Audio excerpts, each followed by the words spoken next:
the issue that I see is here's a tool, here's ChatGPT, you can use AI. AI replacement versus AI augmentation of the human. Yeah. But here's how AI can fulfill your mission. I'm selling with AI, and I'm like a dinosaur. I'm like 150 years old, and I am in AI probably more than I'm not. I do believe the actual solution is...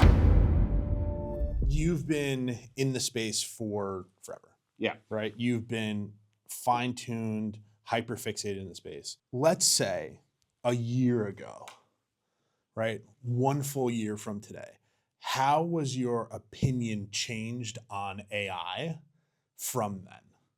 Is it the same? Is it drastically different? What are your thoughts?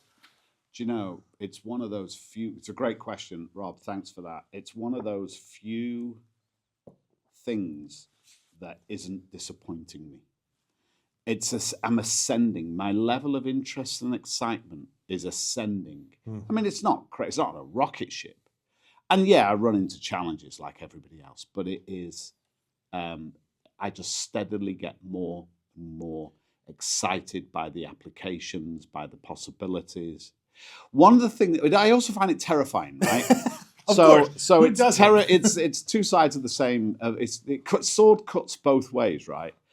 I find it terrifying because it disaggregates, it homogenizes, or I see a world where it's going to be increasingly more difficult to construct an advantage because everybody can create media, everybody can train sales teams, everybody can. There are things that it just gets achievable, more and more achievable. It's a disaggregation, right? Yeah. It's like, now I don't feel like the travel agent at the dawn of the internet, who by the way wasn't terrified and should have been terrified, because who goes to travel agents these days, right? Nobody goes to travel agents anymore because the internet just completely disaggregated the whole industry. But that doesn't mean people don't travel. Right. They just travel. They power their travel in a different way. They source their travel in a different way. Actually, in a better way. Don't we travel better now? I'm old enough, you're probably not, but I'm old enough to remember travel agents. Do you old enough to remember travel agents? Absolutely. I remember my family using a travel agent to like book cruises when I was a kid and getting the pamphlets. Be like, which one do you want to...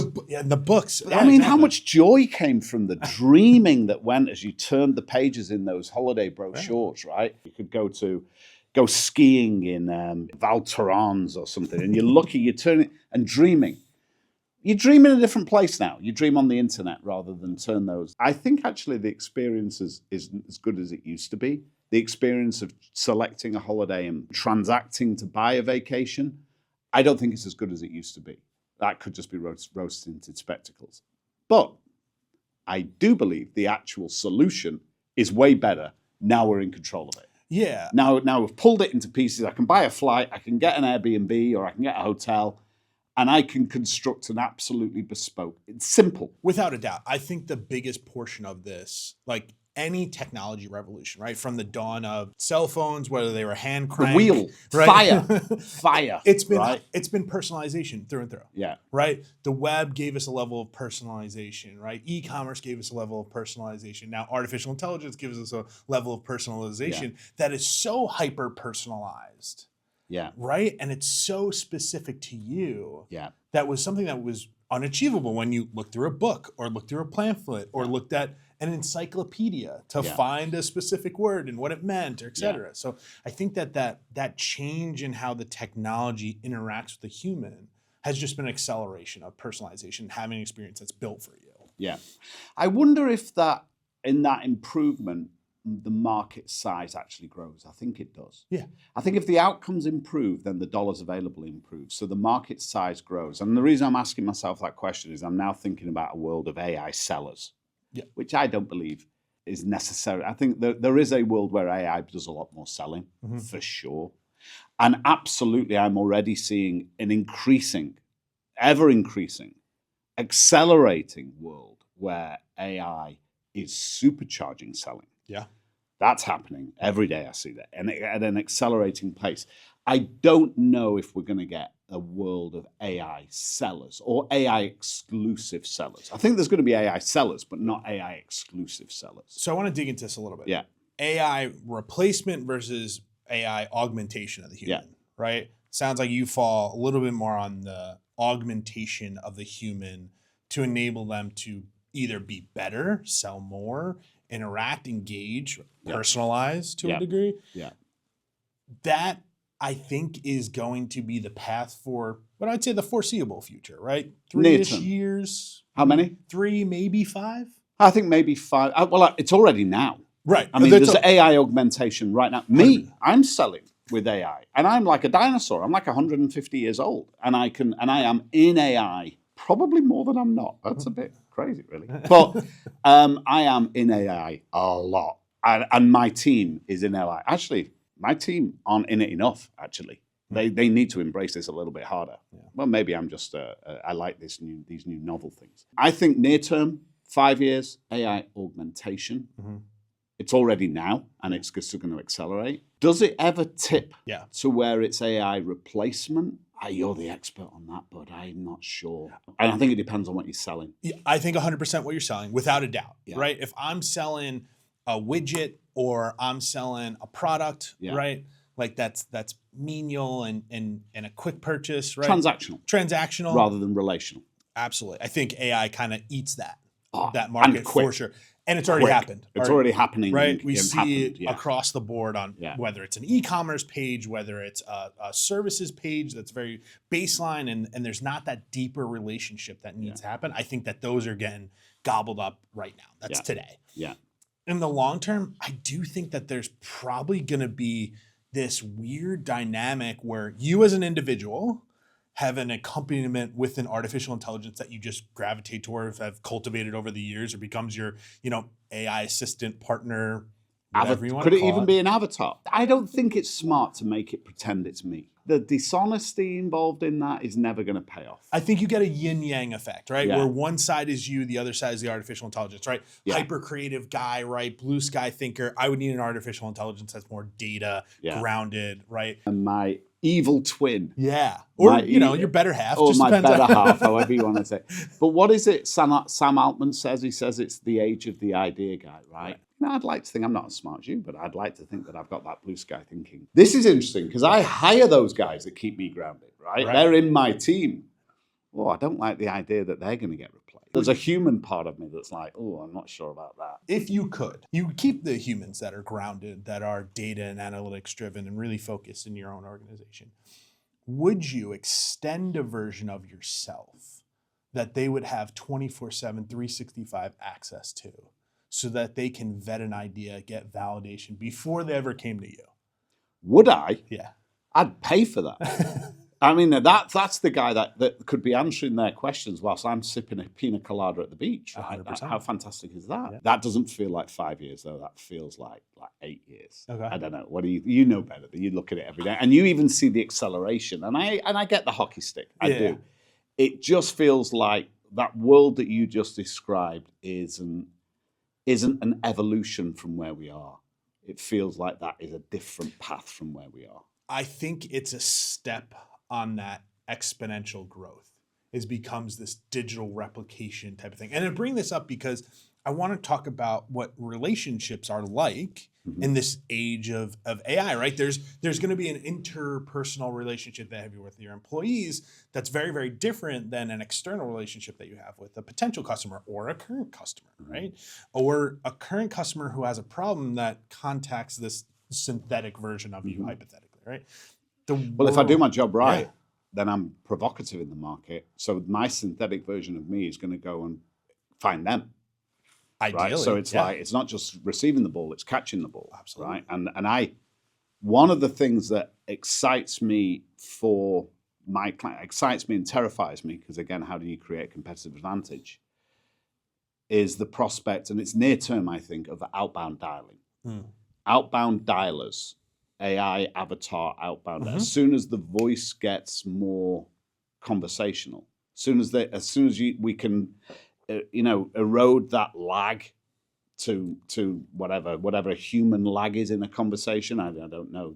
Nobody's done it yet. Nobody's got there where you think you're talking to a human. I don't think. Close, but what we're doing is we're playing the shell game, right? Like, so if there's a pause, like you hear the AI cough to process, right? Or you hear it Oh, start. that is brilliant. Is that what they're doing? Absolutely. Oh, fantastic. It'll cough, or it'll be Well, like, oh, actually, oh, Well, I you know actually what? teach people to do that. I teach my clients, if you get a question, you need a moment, there are things you do. You take a glass of water. Here's the great move. Hey, Rob, that's interesting. Just let me write that down.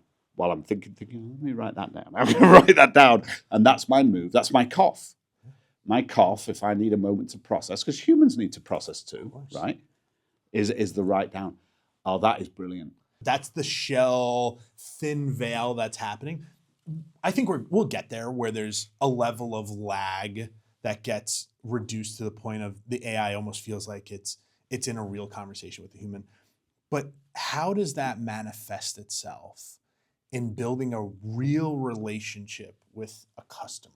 I wonder if the AI is ever going to be able to feel, because it can absolutely think, or if it can't think, it can guess, and that guessing is, I mean, what is thinking other than prediction? It's guessing. Yeah.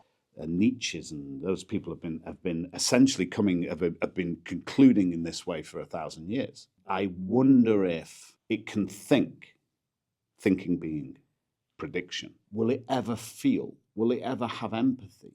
Because without feel, what is it Robert Frost said? No tear in the writer, no tear in the reader. And I teach sellers how to feel what their prospects, to feel it enough that their prospects feel it too, because we are reflection machines. You know, we're a bundle of mirror neurons. And so if I can feel a certain way, I can influence how you feel. I can't imagine that can be synthetically achieved. But maybe I'm deluded. Maybe it can be. I think that there is a level of feeling that can be achieved by an artificial intelligence.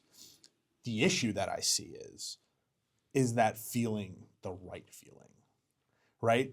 Reading micro expressions. Oh, your eyebrows go up, your eyebrows go down, right? You've smiled, you've leaned in, right? But that's analysis. Is that feeling? So the question is, can I understand? Because feeling is understanding where you're at and then meeting you where you are. Agree or disagree? Understanding where you're at for sure. Meeting you where you are, absolutely. That's empathy. Yeah, okay. So that's feeling. So the thing is, we're distilling feeling down to a basket full of behaviors. And as soon as we distill it to a basket full of behaviors, then the answer is clearly yes, it can be synthetically achieved.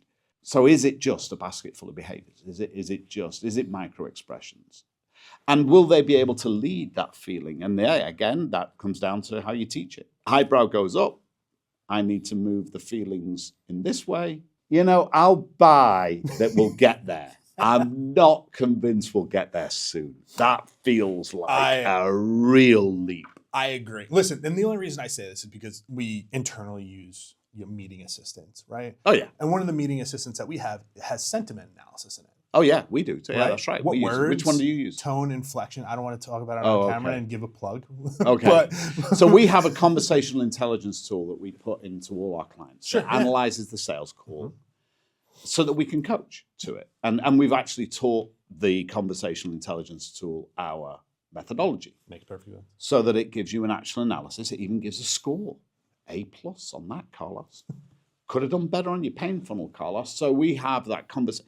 And this is one of the ways in which AI is supercharging the development of human skill. That's different to replacing but it's enhancing the development of the human skill.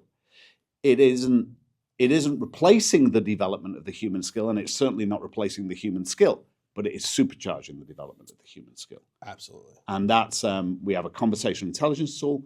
We have an AI role play bot, which is brilliant, that all our clients do a daily role play. None of them like it, but you've got to do it because professionals practice every day. And so we open everybody's day with a role play, and we deliver that through AI. It's an amazing piece of technology.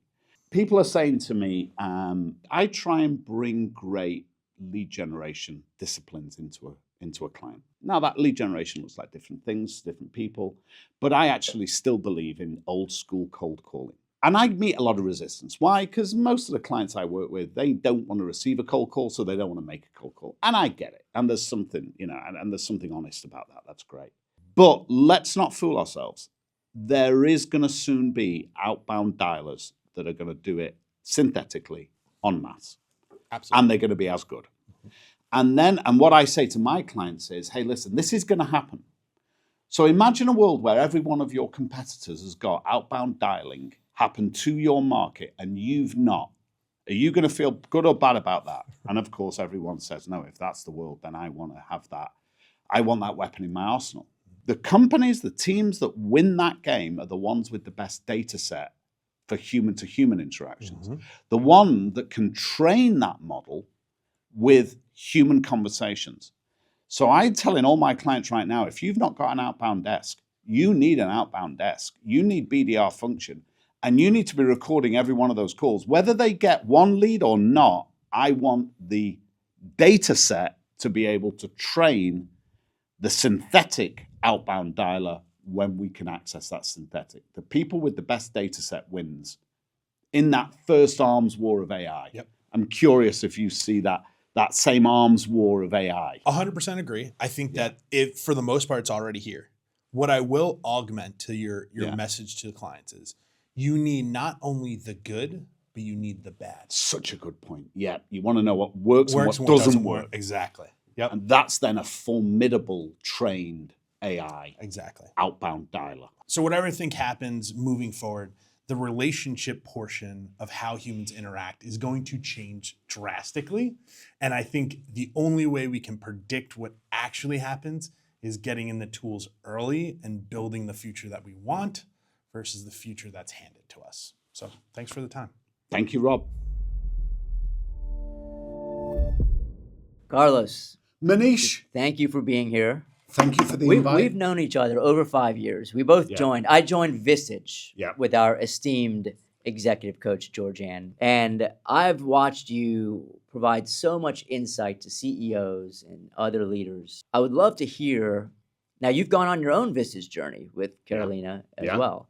You know, what I like about it the most is you bring a growth mindset and this mindset that you're always learning, you're always curious, and you're always throwing out crazy phrases or prose from poems. But I would love to hear kind of what got you into that growth mindset. Have you always been that way? And when I think about CEOs that you work with, is that something you look for? Is somebody who's curious and seeking knowledge? And how does that play into your life? So there's two questions there. One is, have I been eternally curious? Do you know what?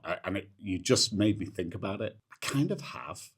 I feel a bit bashful saying it. Do you know, there used to be a show. I grew up in England. And England wasn't like America with 99 different channels. When I was a kid, there was 2 channels on TV. I used to watch the documentaries, just fascinated. I'm a bit bashful saying it. I feel a bit unusual saying it because it feels a little boastful as an adult. As a kid, it wasn't boastful. I mean, I was the weird kid that was like constantly learning stuff. Mm-hmm. A bit nerdy. I am eternally curious about everything and everybody to the point that my wife gets furious with me. At a dinner party, she's kicking me under the table because I'm just asking way too many questions. But here's what I would say. Yeah. I find the great business leaders that we deal with, the ones that are growing 30, 40, 50%, are the ones that are curious. And one of the things that I love to do is seek out others. And that's where I think we've had such a great companionship, I'll call it, friendship, which is we're seeking out others and we're trading with each other. We're doing business with each other. Do you find your values and your principles and your curiosity breathes into your business and you love doing business with people like me who are also curious? So it's interesting. I recorded a video over the weekend, which was my core values video that I'm sending to all new clients as we onboard them. I think that core values alignment, even though it sounds very woo-woo and it sounds a little bit management speak and it sounds a little nonsense to a cynical entrepreneur, it sounds a little bit extreme. I think it's so fundamental, it's so valuable to get that core values alignment. And one of those core values is growth mindset. That's one of our 5 core values. I think it's very short-sighted of that cynical entrepreneur. I think it's the differentiator from great business to good business. And one of the phrases I like to use is the CEO is not in charge of the company. The core values are. And I love that. I just stealing that. Yeah, Manish. take that. Yes. Take that. The core values are in charge of the company. And I just had a call with a client of ours. They're a $2 billion company. They've grown from 30 million to 2 billion. Bonkers. They unpack the mission statement in front of every single meeting. Why? Because if you know where you're going and you know what your values are, it's no longer the CEO has to lead the flock. Yeah. Everyone has the right alignment. Begin with the end in mind. Yeah. Pure Jim Collins. Beautiful. As you going through, I think you're now in your second Vistage cohort at this point. Yeah. Now. Third, actually. Third. We're doing our third Okay. Vistage cohort So now. how do you think about bringing in, if you're talking to a CEO, you're talking to a CEO, every CEO has tons of problems in their business, right?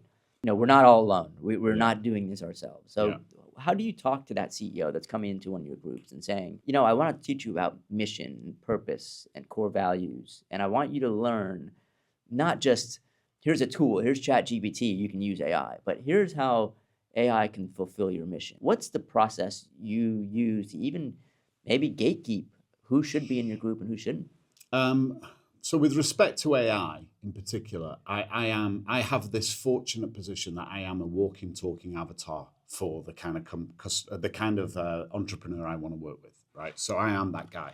So I'm constantly. I am as well, by the way. So you and I imagine, are in ChatGPT and Claude and Gemini and Sora, and I would imagine you or I are in there a little too much. I know I'm in there a little too much. I spend an inordinate amount of time playing with these tools. And that actually gives me a huge advantage because it's in that play that you learn a lot. I think we never really grow up, right? We learn through play. I'm playing with these tools. There's a big dream that's being sold around what AI can do or should be able to do or will be able to do. And they're buying tools and they're not working. I'm a big fan of saying it's all about the experience, whether you have the experience yourself, whether you're building the experience for your customers. But if you don't put 1,000 hours, there's a book I read which says if you spend 3 sleepless nights with AI, you'll have the unlock, right? And that's brilliant. It's so true. If you dribble a ball 1,000 times, it's going to be much better. How can you not be good at it after 1,000 times, right? But when you're talking to the CEO, it's not about the AI. AI is just another tool, just like cloud or e-commerce. How do you get to the fact that they have that curious mindset, they have the techniques in their organization, but most importantly, they're thinking about the outcomes? Because a lot of times we've been in these Vistage meetings and people are thinking quarter to quarter, I've got a number to meet, I've got an EBITDA number, and earnings does drive the world, but earnings are what you learn as much as what you put into your bottom line. Well, it's windshield versus rearview mirror, right? It's predictive versus lagging indicators. Anybody who's talking about revenue, anybody who's talking about last quarter profit numbers, they're all lagging indicators. Leading indicators are entirely different. That's about behaviors, that's about talent, that's about tools, systems, technology. And we see, because we're a group of entrepreneurs together, it is so clear, even in our group, who is thinking about the past and who's thinking about the future. Who's meeting it with curiosity, who's meeting it with judgment. Everybody's got firm beliefs about AI because we're dealing with entrepreneurs. They're typically smart. They've got firm beliefs about AI. I find the guys who are thinking right, is to use a Steve Jobs quote, like strong beliefs loosely held. I think that I'm meeting a lot of entrepreneurs that have got these strong beliefs and they're holding on to them about what AI is going to be. Prepared to be corrected, they're prepared to be wrong about it. And there are some of our group that are really playing hard with these tools. Some of them have decided this is a nonsense. We've seen this shift from curiosity and play to practical application over the last 6 months. We're seeing the biggest businesses that we work with are now really employing capital that's being deployed to really make efficiencies happen, make new pathways, arming. In your world, they're arming the sales organization, 1,000 salespeople, but arm them to become an army of 2,000 with agents that go along with them. How much are you seeing the world of, I'll call it the mid-market? And if you're talking to a mid-market CEO, let's just say you're a CEO of a $50 million company, what are you telling them today that they obviously go play with these tools? You can do that on the weekend. But what's the strategy for 2026? What are the 2 or 3 things that you're saying for 2026, you, Mr. or Mrs. CEO, need to be doing? Mid-market, you're leading a sales team. I'll speak about sales in particular because that's my expertise. So here's my punch list of if you're not doing these things, you're missing out. Number one, conversational intelligence tool. A wingwoman who's going to sit in every sales call and get data, what's working, what's not, becomes predictive. It's gonna train the future seller, but it also gives coaching on every single play. It'll coach you on every single play. So conversational intelligence tool. Link it to CRM. That's the next piece. Can I link it directly to CRM, which takes the friction that there's always been between a seller and a CRM? Take that friction away just by automation. I know that isn't AI, that's automation, but they're similar. So that's number two. Number three, daily role play. The daily role play tools that we have are bonkers. AI-powered role playing is number three. Number four is it's where's the line between AI and automation? There's a lot of automation that I kind of really now is table stakes. You should be able to, table stakes. You really should now have certain processes absolutely automated. If I can supercharge those automations with AI, that's what I think what's going to happen in 2026. A great example would be maybe a pre-call planning process. I might have the automation around a pre-call planning process, which will partially populate a pre-call plan for an important deal. Now, AI has got the ability with, even now today with NAN, and where you can put an intelligent tool in there that can go and look at past calls, go and look at similar companies, go and look at into the marketplace, go and look at press, and really supercharge that. How do you manage the lazy seller? Yes. Who's gonna then treat that as a pass out of the work? The successful seller is going to see that as a way to do more work. The lazy seller, the unsuccessful seller, is going to see that as a way to not work. That's what I think. I've heard a phrase of hiring smart, lazy people, because smart, lazy people know what the outcome is that they're oriented to, and they'll use the tools. Yeah. One of the challenges we're seeing and we're trying to solve for, we're a consultancy, and we implement all of these enterprise-grade tools in terms of AI. But if you don't get adoption, how many people have you heard put a CRM in, but only 20%, 30% of the sales organization even use it? And so one of the things that's always fascinated me about the Sandler sales process and the training has been the human change aspect of it. You need the systems of repeatability, but the human change and coaching that human change and putting that into an organization is the hard part of this. So if you're a CEO, it's not just buy the tool, but it's really engage somebody like Carlos, engage somebody like Manish, who's going to help you lead the change.